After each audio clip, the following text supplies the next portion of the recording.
In a small compound on Olawaligba Street, Lagos, lived a landlord who ruled like a king and tenants who grumbled in silence.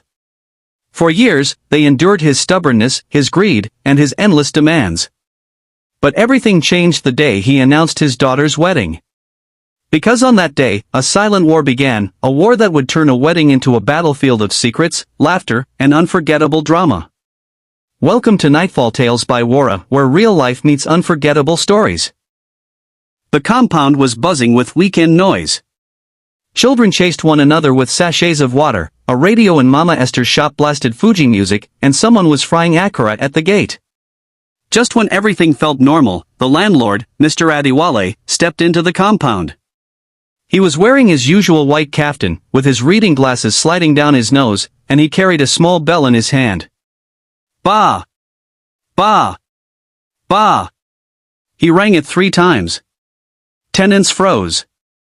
Some quickly hid inside their rooms, others peeped through their windows. Meetings with the landlord were never good news. Everybody come out, he barked. Come out immediately. This one is important. Gradually, the tenants gathered, Mama Esther with her oily wrapper, Kunal the mechanic wiping his greasy hands, Ngozi the hairdresser still holding a comb, and others. When all eyes were on him, Mr. Adiwale cleared his throat. I called this meeting because something great has happened in my family. My only daughter, Bizi, will be getting married in 3 months. The crowd clapped politely. But as they clapped, they exchanged secret glances. Nobody trusted that this announcement would end smoothly. Then, as expected, the bombshell came. This is not just my joy, he said, smiling. This is the joy of the entire compound. Therefore, each tenant will contribute 25,000 naira to support this great event. Gasps filled the air. Someone actually dropped the sachet water they were drinking. 25 what? Mama Esther shouted, her eyes wide. Landlord, is it us that gave birth to your daughter? 25,000 naira in this economy? For wedding? Some laughed nervously. Others shook their heads. A young man muttered under his breath, that's my school fees. But the landlord was unmoved. He raised his hand and said firmly, this is not optional. It is compulsory. Anybody who refuses should start looking for another house. Silence fell. Nobody dared argue further. They all knew his power, he could frustrate a tenant until they begged to leave. As the crowd dispersed, their faces carried one message, war had just begun. That night, the compound was restless. In corners, people whispered. In rooms, families argued. Nobody could believe the landlord's demand. Inside her room, Mama Esther sat with her teenage daughter. This man wants to kill us, she muttered, tying her wrapper tighter. Food is expensive, school fees is there, now wedding levy again? God forbid. Her daughter giggled. Mummy, maybe the wedding will be fine, Shah. Mama Esther slapped her gently on the arm.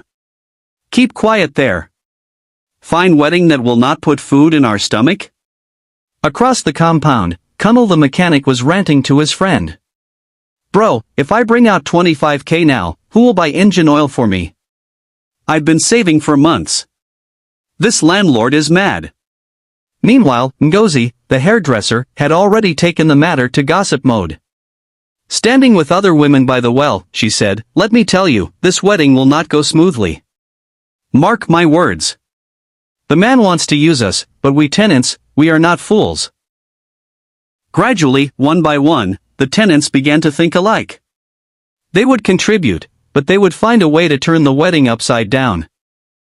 While the tenants grumbled, Bizi, the bride-to-be, was fighting her own silent battle.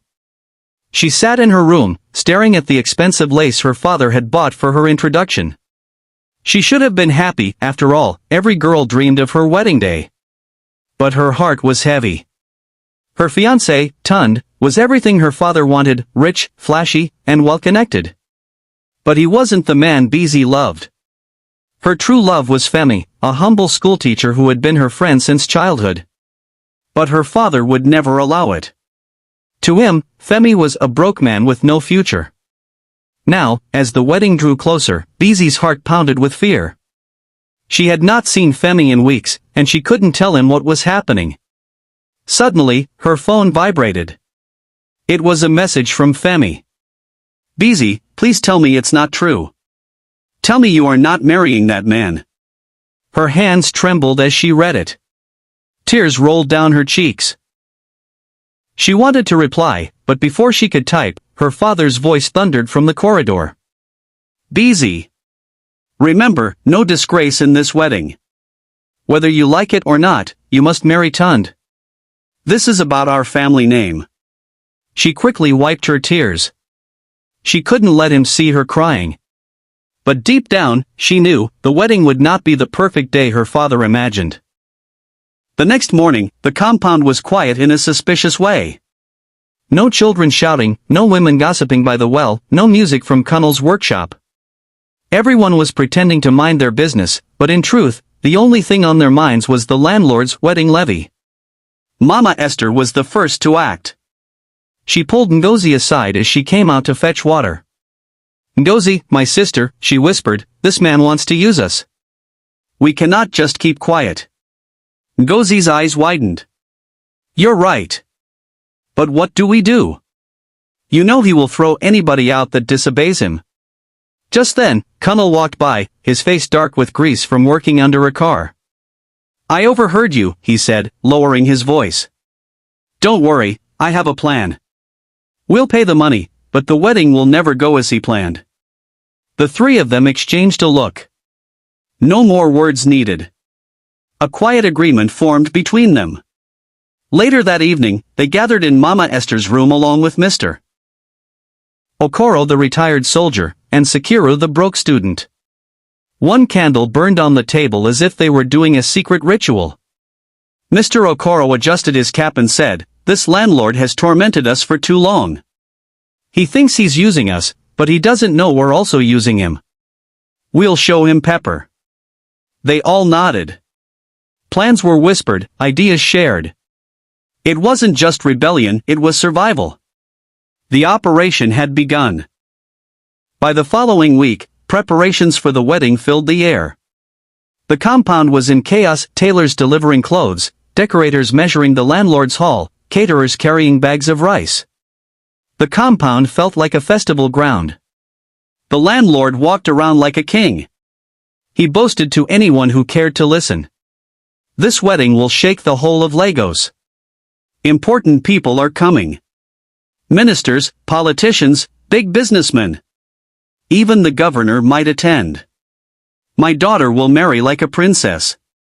But behind his back, tenants grumbled. At the well, women whispered about how much food to mismanage on the wedding day. In Connell's workshop, he quietly loosened the DJ's generator, planning for it to coincidentally spoil during the party. Ngozi bragged to the others that she would make her hairstyle so extravagant, all eyes would leave the bride and focus on her. Meanwhile, Beezy watched all of this in silence. To everyone, she looked like a happy bride, busy with fittings and decorations. But inside, she was drowning. Each time Tun came to visit, she forced a smile. He would arrive in his flashy car, wearing expensive perfumes, bragging about the honeymoon they would take in Dubai. Yet, her heart never moved. One afternoon, as she helped arrange cartons of drinks, she felt her phone vibrate. It was Femi again. "Beezy, I will not let them force you. I love you. I'm coming to see you." Her heart skipped. Fear and excitement mixed inside her. If her father discovered, it would be war. But if she didn't see Femi, she might never forgive herself. That night, while everyone was busy with preparations, Beezy sneaked out quietly towards the back gate. The street was dark, but Beezy recognized the tall figure standing by the corner. It was Femi. He looked tired, his shirt a little worn out, but his eyes were full of love. "Beezy," he whispered, holding her hands tightly, "tell me it's not true. Tell me you're not marrying that man." Tears filled her eyes. "Femi. I don't want to. But my father, he won't listen. He said if I refuse, I will no longer be his daughter." Femi clenched his fists. So your happiness means nothing to him? Beezy, you know me. I may not have money, but I will love you, I will care for you, I will protect you. Please, don't do this. Her heart broke hearing his words. She wanted to run away with him that very moment. But she remembered her father's face, his threats, his pride. Femi, I can't. I don't know what to do. Suddenly, footsteps approached. They both froze. It was Connell, the mechanic, coming back late from his workshop. He stopped when he saw them. Ah! Beezy? Teacher Femi? At this time of night? His voice was full of surprise, but also curiosity. Beezy's face turned pale. Connell, please, don't tell my father. Connell looked at her, then at Femi. A slow smile spread across his face. Don't worry. I won't tell. In fact, maybe your love story will be more useful than you think. He winked, then walked away into the compound. Beezy stood frozen. She didn't know whether to be relieved or scared. Connell was not the type to keep secrets for free. And so, as the wedding day drew nearer, not only were the tenants preparing their secret rebellion, but now, Beezy's hidden love had also become part of the dangerous game. The next morning, Connell whistled loudly as he worked on a battered Toyota in his workshop outside the compound. His mood was too good to be ordinary. Mama Esther, passing by, noticed. Connell, why are you happy like someone who just won jackpot? Connell smirked. Mama Esther, sometimes, knowledge is better than money. I hold one secret that can scatter landlords' plans completely. Mama Esther's eyes sharpened. Ah! What secret? Connell leaned close. Landlord's daughter is not in love with her husband-to-be. She is seeing another man. I caught them last night. Mama Esther's jaw dropped. Yezu! Are you sure? I saw it with my own eyes. She begged me not to tell landlord. Connell grinned mischievously. Now, if we tenants play this well, we can use it to our advantage. Either the wedding spoils, or we make landlord bow to us for once. Mama Esther's face lit up. Ha! This is sweet. Oh, Operation Scatter wedding just got easier. By evening, the secret had spread quietly through the compound. The tenants didn't tell everyone at once, they whispered in small groups, so it wouldn't reach the landlord's ears. The compound buzzed like a market of conspirators. But nobody thought about what this secret meant for Beezy herself. To them, it was just another weapon.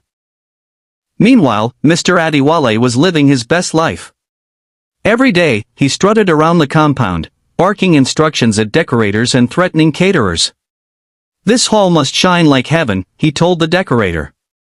If the governor steps here, he must not smell paint. Do you hear me? At night, he sat with his friends at the local beer joint, bragging. My daughter is marrying into wealth. After this wedding, people will call me Baba Politician. I will leave tenants behind and move to Lekki. My enemies will die of jealousy. His laughter echoed into the night. Back in the compound, however, his tenants were plotting against him. The same people he thought were powerless were now sharpening their arrows of rebellion. But Beezy was suffering silently.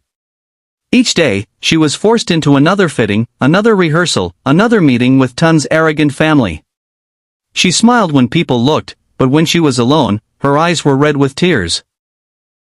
That evening, as she folded her lace material, her mother entered the room. Unlike her father, Mama Beezy was a quiet, gentle woman. My daughter, she said softly, I see the way your eyes are swollen every night. Tell me the truth, are you happy? Beezy broke down, sobbing into her mother's lap. Mama, I don't love Tund. I love Femi. Her mother froze, torn between fear of her husband and love for her child. She stroked Beezy's hair gently, whispering, My daughter, sometimes in life, we must choose between peace and truth.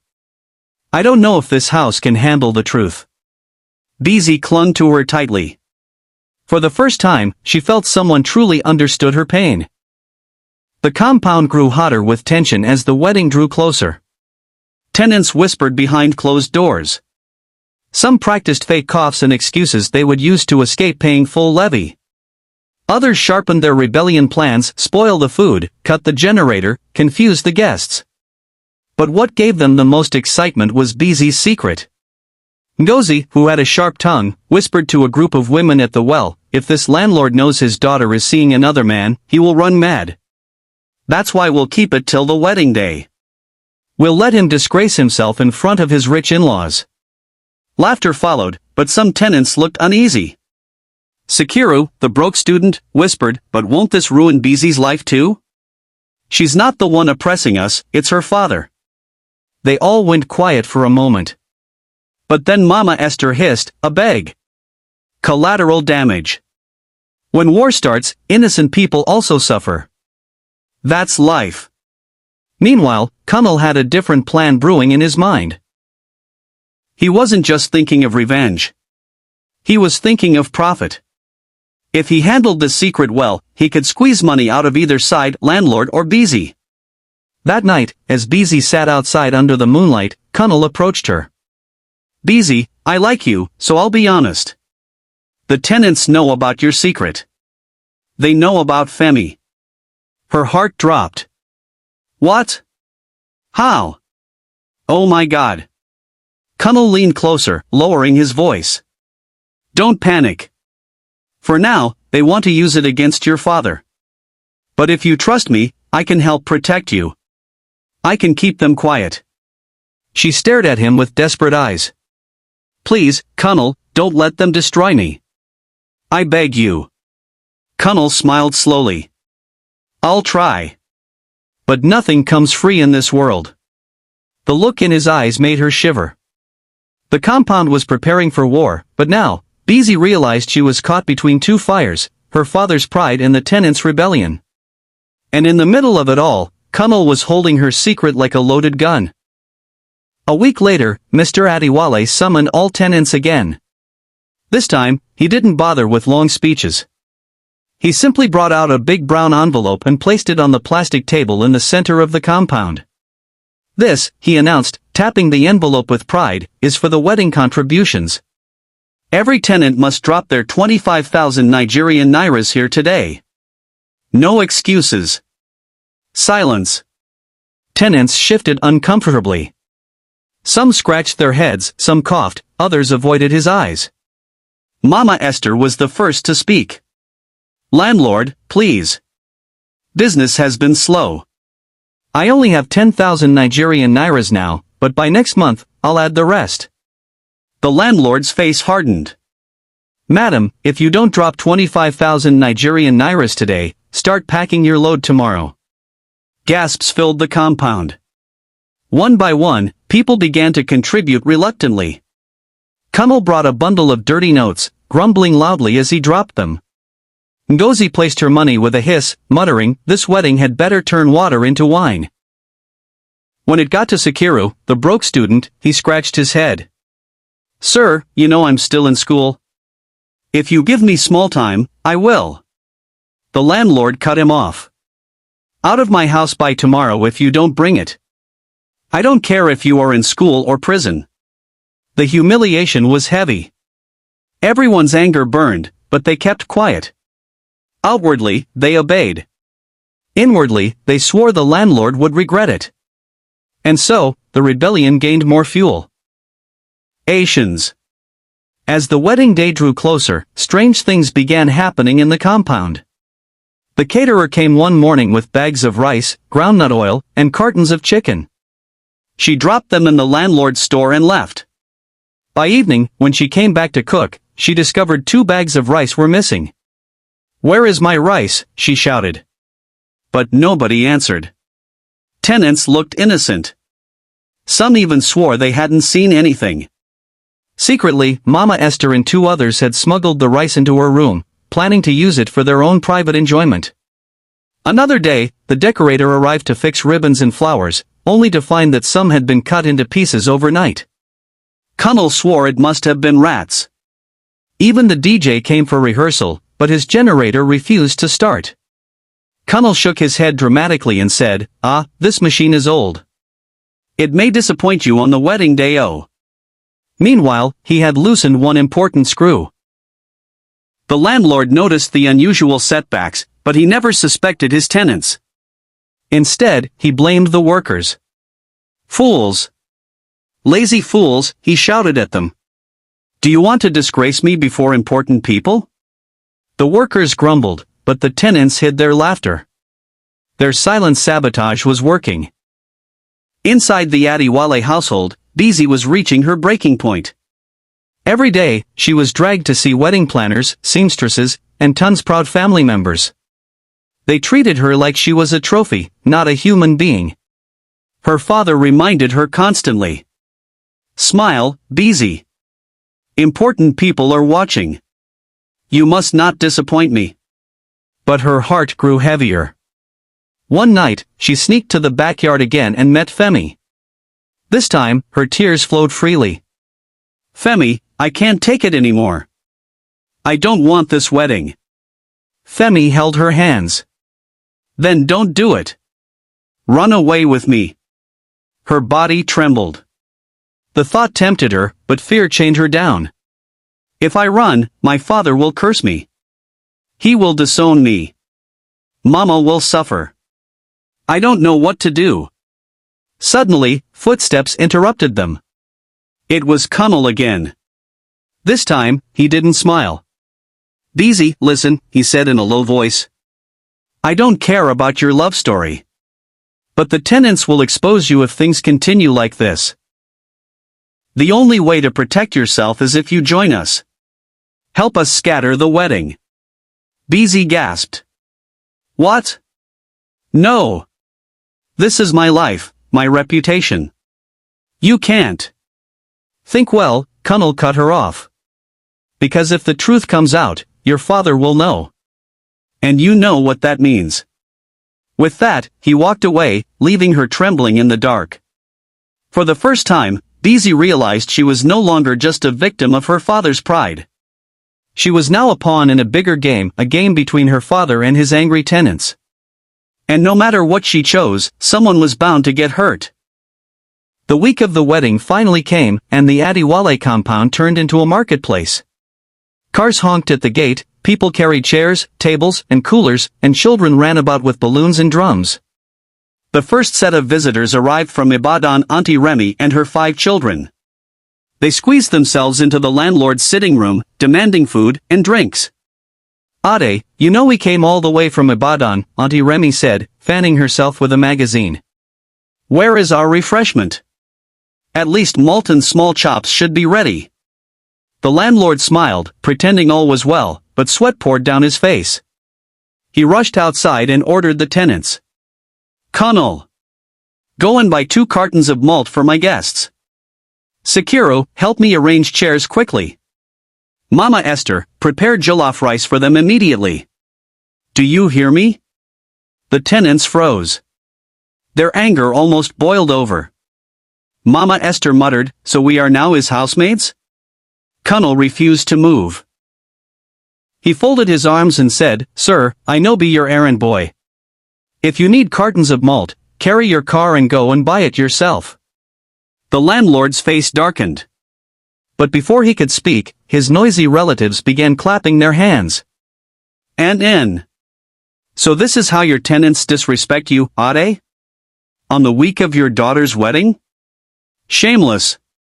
The tension was thick, but the tenants only exchanged secret smiles. This was exactly how they wanted the drama to start, little cracks that would grow into big trouble. 2 days before the wedding, a rehearsal was held in the compound. The pastor came, the choir came, the groomspeople came, and even the photographer came. But everything went wrong. When the pastor asked the choir to sing, they raised their voices, only for the microphone to screech loudly, producing a noise like a crying goat. People covered their ears. Connell, standing in the corner, laughed so hard he almost fell. Unknown to everyone, he had tampered with the wire earlier. Then it was time for the bride and groom to practice walking down the aisle. Beezy was forced into a white rehearsal gown, her face pale with sadness. As she walked beside Tund, her steps faltered. Suddenly, Mama Esther's twin boys ran across the aisle, chasing a football. One bumped into Tund, making him stagger. The whole compound burst into laughter. "Who are these useless children?" Tund barked. Mama Esther hissed, clapping her hands. "Don't insult my children. If you don't want disturbance, go and do your wedding in a stadium." The groom's relatives gasped in shock. One auntie whispered, "What kind of disorganized family is this? Wedding in the middle of noisy tenants?" The landlord tried to control the situation, but everything scattered. The choir refused to sing again, the children refused to stay inside, and the tenants pretended like nothing unusual was happening. By the time the rehearsal ended, Tund's parents were already whispering to each other, clearly worried about the type of wedding their son was entering. That night, when the compound finally went quiet, the tenants gathered secretly at Mama Esther's room. Only one candle lit the room, giving the place the look of a secret society. Cunnel cleared his throat and began, "My people, the time has come. We have contributed money, suffered insults, and been used as slaves. But we cannot allow this wedding to succeed. If this wedding goes smoothly, the landlord will finish us. He will double the rent, and he will treat us like goats forever. We must act now." Everyone murmured in agreement. "What do we do?" Ngozi asked, her eyes sharp. Cunnel smiled. "Simple. On the wedding day, everything will scatter. The food will vanish, the drinks will spoil, the music will fail. We will disgrace him in front of his big guests." Mama Esther clapped her hands and shouted, "Amen." But then, Beezy suddenly walked into the room. Everyone froze. Her eyes were red from crying. Her voice trembled, but there was a hidden fire in it. "If you want to scatter the wedding," she said slowly, "then let me join you." The tenants gasped in shock. "Ah! Landlord's daughter?" Cunnel exclaimed. "You want to join us?" "Yes," she said firmly, tears rolling down her cheeks. "Because this wedding is not my choice. My father is forcing me. If you people want to fight him, then I am with you." For a long moment, silence filled the room. Then, as if on cue, everyone started laughing, clapping, and cheering. The rebellion was now complete. The tenants and the landlord's own daughter were on the same side. And the wedding day was just around the corner. The sun had barely risen when the landlord's compound was already buzzing like Lagos traffic. Drummers were outside beating gong and bata drums, spraying praises of the landlord. Relatives filled the yard, women tied geli so wide they could block an aeroplane, and men wore agbada that swept the ground. But inside, disaster was brewing. The caterer was supposed to bring the jollof rice, fried rice, and pounded yam. By 9 a.m., there was no sign of her. The landlord paced the compound, shouting into his phone.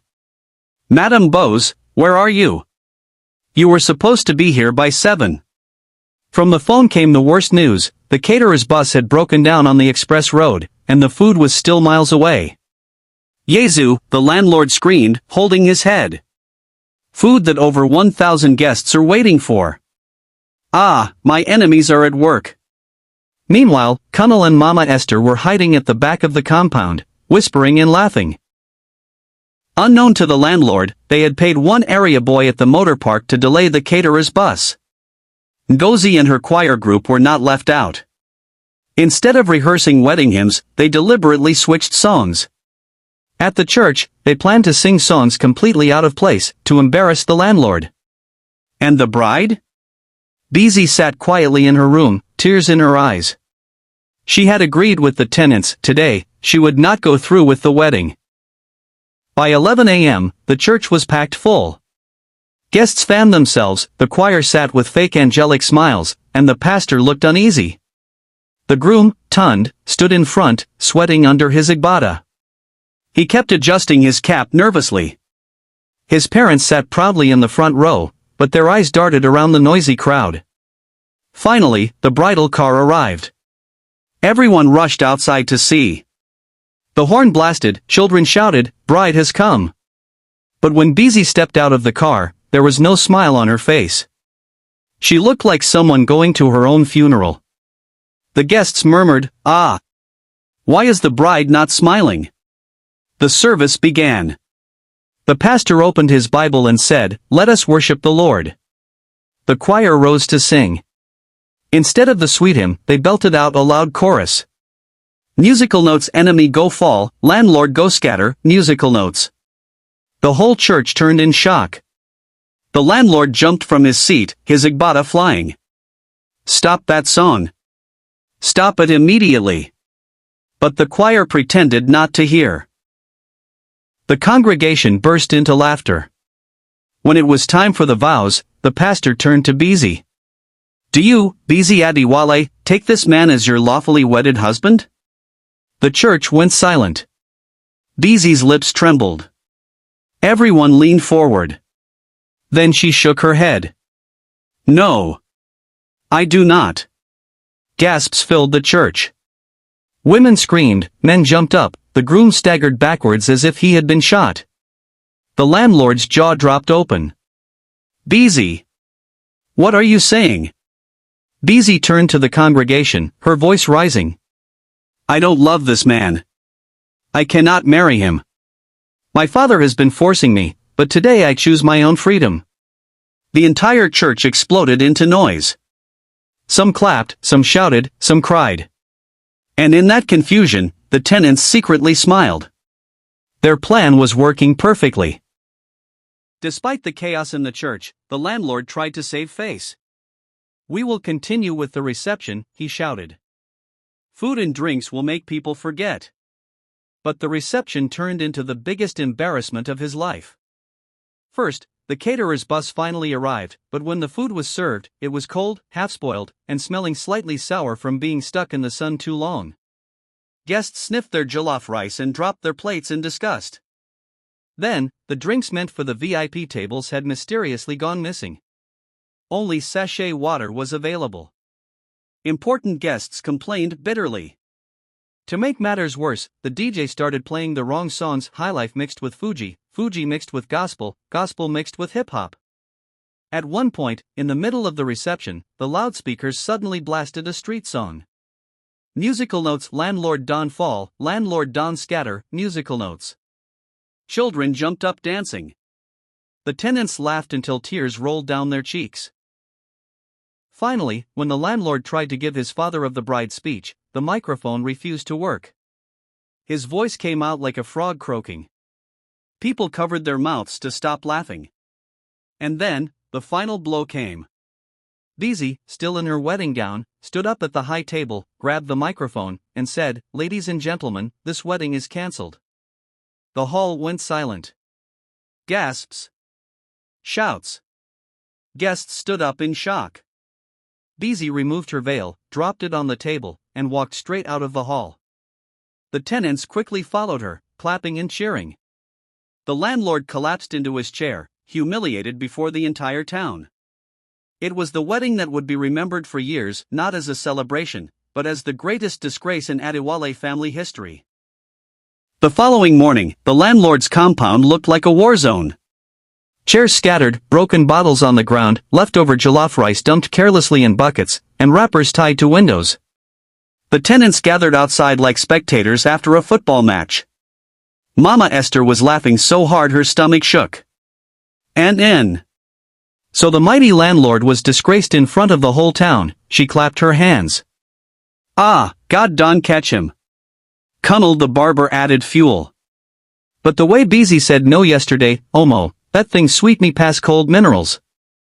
Even Pachike, who usually sat quietly, could not hide his laughter. In all my 72 years, I have never seen such disgrace. They will talk about it until my grandchildren are old. Meanwhile, inside his room, the landlord lay on his bed with a wet towel on his head. He hadn't slept all night. His phone kept buzzing with calls from angry in-laws, journalists, and even radio stations that wanted to interview him. The groom's family was furious. They packed their gifts, left the town, and vowed never to speak to the Adiwale family again. The landlord's wife, Mama Bizi, sat by the door, shaking her head. "I warned you. I told you not to force this girl. Now see the disgrace you have brought upon us. And Beezy? She packed a small bag and went to stay with her auntie in another town. She said she needed peace and freedom to think about her future. The entire neighborhood knew the tenants had won. Weeks later, the compound was back to its normal noisy self. Children chased each other around, Mama Esther sold Puff Puff at the gate, and Kunnel's barbershop was always full. But something had changed. The landlord was no longer the almighty lion of the compound. He had become a laughingstock. Whenever he shouted at anyone, the tenants would just smile and say, "Papa Beezy, don't stress yourself oh. After all, if you can't control your daughter at her wedding, how can you control us?" The insult always silenced him immediately. One Saturday evening, the tenants organized a small party in the compound. Drums, music, food, drinks. Everyone was laughing and dancing. The landlord came out angrily, ready to scatter the fun. But to his shock, the tenants had pasted a big banner on the wall. 1-year anniversary of the wedding that never happened. The whole compound roared with laughter. Some wore fake wedding gowns, others dressed like fake grooms. Even the children played bride and groom games, shouting, "I don't," instead of "I do." The landlord's face turned red. He opened his mouth to shout, but instead, he sat down quietly on a chair and covered his face with his hands. At that moment, even he realized the truth, he had lost. The tenants had broken his pride completely. And Beezy? Months later, she returned to the compound, looking happy, fresh, and free. She greeted everyone with hugs. She told her father politely, "I am my own woman now. I will marry when I choose." For the first time, the landlord had no words. He only sighed and looked away. The compound erupted in music again. Everyone danced late into the night, laughing at how the once feared landlord had finally been humbled. Ah! Life is funny oh! The same landlord who once bragged that he was the king of the compound, ended up being the joker at his own daughter's wedding. Pride will always fall, and stubbornness will always bend. Sometimes, the people you look down on, the tenants you insult every day, may be the same people God will use to teach you a lesson. As for Beezy, she proved to the world that a woman's happiness is more important than family pride. And the landlord? Well, anytime he hears wedding bells in town, he locks his door and hides under his bed. Rolling on the floor laughing, rolling on the floor laughing. This is where we wrap up today's story. Backhand index pointing right. Remember, life is not about how much power you have over others, but how much love and respect you show them. Until next time, this is Nightfall Tales by Wara, where stories come alive and laughter never ends. Stay tuned, more drama is coming.